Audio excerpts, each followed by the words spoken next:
Hello, this is Dr. Darvish. I am the founder and chief medical officer for Holistic Naturopathic Medical Center here in Bellevue, Washington. I'm a licensed naturopathic physician and have been practicing for over 25 years. I wanted to share with you some thoughts about how to support your immune system during these stressful times.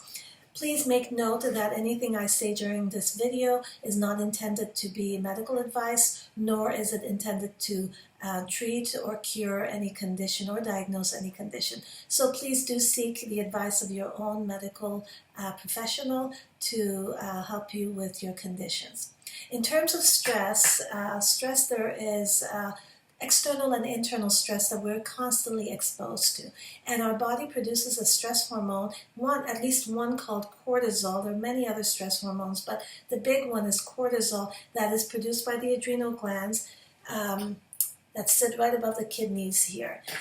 And this cortisol, when it's activated, it helps us fight and flight a response, and get out of a situation that may be extremely stressful.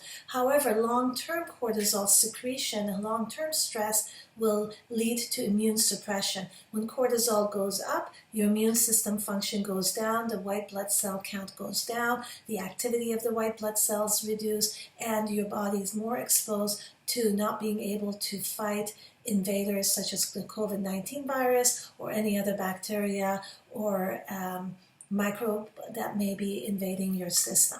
So managing our stress becomes really important in helping us have a very healthy immune function.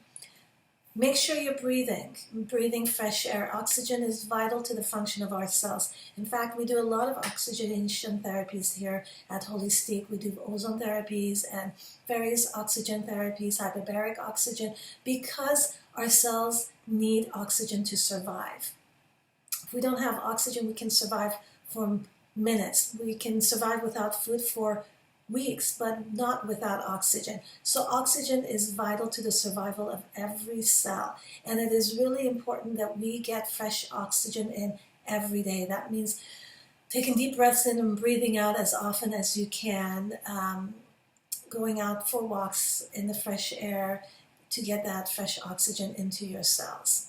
Getting enough sleep. Sleep is vital to the regeneration of our cells.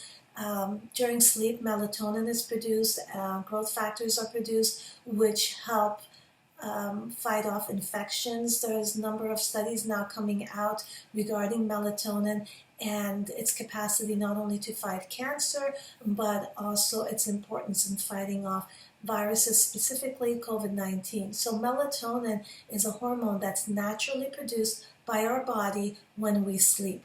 When we don't sleep or when we're sleeping late, the hormone is not produced. When we're exposed to screens and television and computers, and cell phones, the melatonin production is reduced. So we want to make sure that the exposure to TVs and cell phones and screens is decreased at least a couple of hours before bedtime to optimize our melatonin production and sleep. Of course, eating healthy is really important to manage our stress. Skipping meals or eating too much sugar increases the stress response in our body. So we want to make sure that we're eating regularly, we're eating organic as much as possible, and we're avoiding sugar and alcohol and food coloring, MSG, all these additives that again impose a major stress on our stress hormones. Clean water. Hydrogen ions and oxygen ions are available through water to us. Hydration is a big deal for our cells. In fact, majority of illnesses can be caused by dehydration. So we want to make sure that we are hydrated. We're drinking enough water, but along with that, minerals that are important in order to push the water into the cells to get the cells hydrated. So that's why minerals are important. And I often take minerals in form of Himalayan salt or trace mineral salt to make sure that I'm getting a good amount of minerals in, especially during stressful periods of time.